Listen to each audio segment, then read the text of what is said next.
My guest today from Beirut is Dr. Élisabeth Kassab, who is a philosopher who has studied Arab thought, post-colonial thought, and is today going to talk with us about the issues of enlightenment, both in the Arab world and not so surprisingly in our world as well. Dr. Kassab, Elizabeth, thank you for joining us on CivilNet. Thank you. You know, first of all, let me ask you, you're a specialist in Arab post-colonial modern thought. Are there a lot of you studying that topic? Not much, really, unfortunately. People are not aware of the existence of modern Arab thought. When you say Arab thought, people think of the medieval times, while in fact, since the mid, say, 19th century, there is a growing and very vibrant Arab thought. And unfortunately, it's not known, it's not taught enough. And I had to discover it myself. My training was in Western philosophy, and for many, many years, I worked on Western thought. And you just kind of moved over. And it was really out of a very personal interest and curiosity that I started this journey in exploring modern Arab thought. When you say Arab thought, are we talking about the Middle Eastern thought movements, ideas, or are we really talking Arab? In other words, you just described yourself to me off camera as an Armenophone Syriac. You're half Armenian. You live in Beirut. So who is Arab? Whose Arab thought are we studying? No, I'm talking about thinkers from the Arab world, from Arab countries who write in Arabic. So it's a very Arab kind of discussion I've been looking at. Sure. Let me ask you, okay, let me make a statement that may or may not be controversial and then ask you what we can learn about the Arab Spring. Some of your work has to do with the fact that perhaps the Arab Spring is parallel to, similar to, a prelude to a part of an enlightenment process in the Arab world. And I want to say the following, that perhaps for Armenians, what we have done is not gone through an enlightenment period. That is, we perhaps rejected the violence, the discrimination of the Ottoman period, but the post-Ottoman period for us was not one of enlightenment.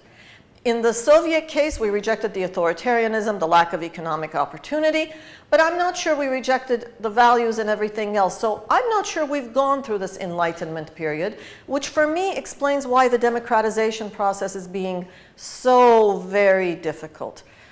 Is there any sort of, what lessons do we have to learn from the Arab Spring and the Arab movements of these last 2-3 years? Listen, I suppose when you say enlightenment, it has a lot to do with critical thinking. Absolutely. With individuals who apply, who use their critical faculties, and also citizens. As well as tolerance, as well as inclusivity. Yes, absolutely.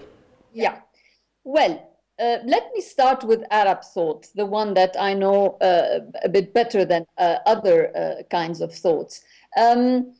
Usually when you look at books written on Arab thought, you have a lot of stuff written on ideologies. You have a lot on nationalism, you have a lot on Islamism, but very few people know that there is another trend of thought that is very critical. So I think that there are in these different societies trends of critical thinking that are not recognized. Now, why? Well, obviously, because of the repression, these thinkers do not get much of an exposure. Their writings are not acknowledged or disseminated. Do they have access to the popular media? Of course not. So that explains, in a sense, that they are not known, but they do exist. And in my work, what I wanted to do is to explore, if you want, to recognize, to actually take stock of this critical thinking. And specifically in the case of the Arab world, Now, after the revolts have erupted, some of the questions that have been recurring is, oh my God, where were the Arab intellectuals? They seem to have been totally disconnected. They knew nothing about what was in the making, while in fact, it is not true at all. Anybody who has read Arab thinkers knows very well that these people were struggling for actually democracy, and they were saying that the main problem we have in Arab societies is the lack of democracy. So I think what I'm saying is that there is critical thinking. However, it is a challenge to uphold critical thinking in our societies for two reasons. First of all, of course, there is repression. So it's difficult for these voices to come out in the public. But secondly, I think, and this applies to some extent to the Armenian case, when you have been ruled by others and you have been repressed and oppressed by others and even threatened in your very existence, like in the case of the Armenian nation, there is a strong need to affirm identity. And when you're too busy affirming identity, you can't be critical. And I think this is the challenge. How, on the one hand, to, uphold your identity, affirm it, nurture it, and on the other hand, be critical of it. It is not an easy business. I think you just made the statement, certainly of the year.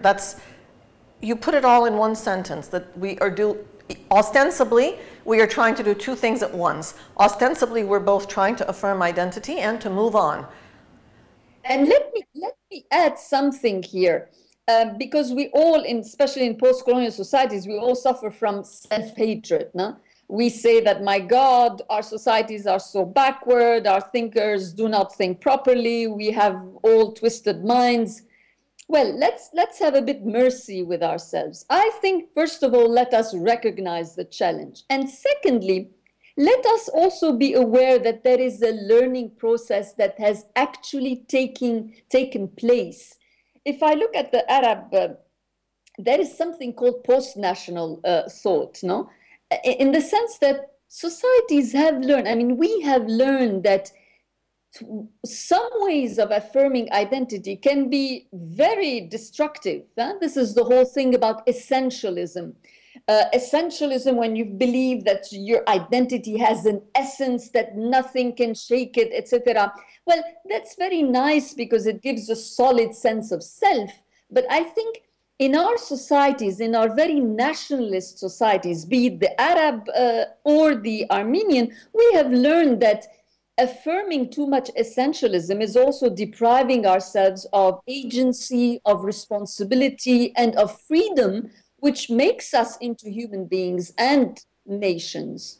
The political movements that have been called the Arab Spring and the political systems that have come into existence since, are they doing any more to help resonate, popularize, disseminate those critical thinkers? Or is there still a fear of letting go too much?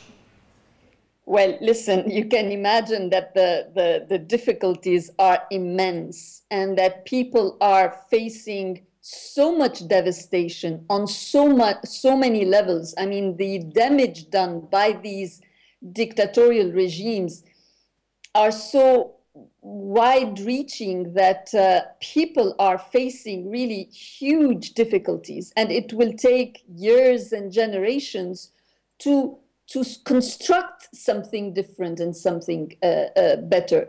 So let us be a little bit patient. Is it going in the right direction?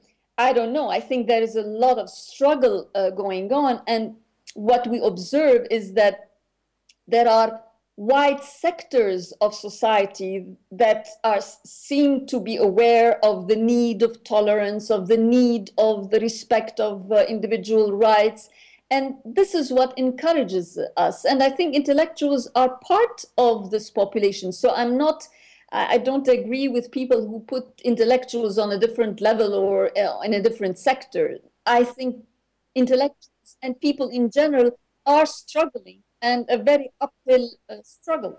And finally, what has made the Middle East, the modern Middle East, so wealthy, so fantastic, so unique is its a huge inclusion of so many different groups.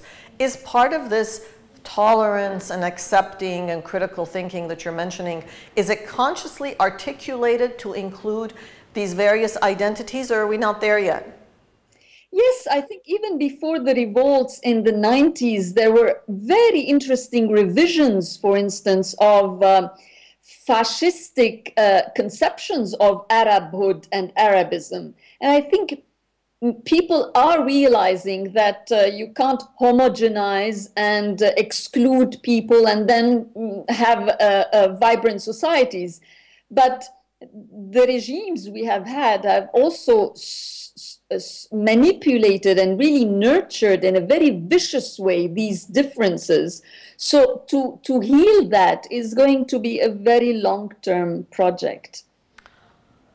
Well, on that explanatory note, I wasn't going to call it hopeful, no. On that explanatory note, you know, we've gotten so tired of being patient in Armenia that's a message that doesn't easily resonate with us, but I do hear you. Yes. I do hear you, and thank you for giving us the time. Thank you. Thank you. Dr. Elizabeth Kassab, an independent scholar in Beirut who studies modern Arab thought, post-colonial thought, and we've talked about the conflict between maintaining, sustaining identity and moving on to postmodern, critical thinking, democratic societies. Thank you for following us on CivilNet.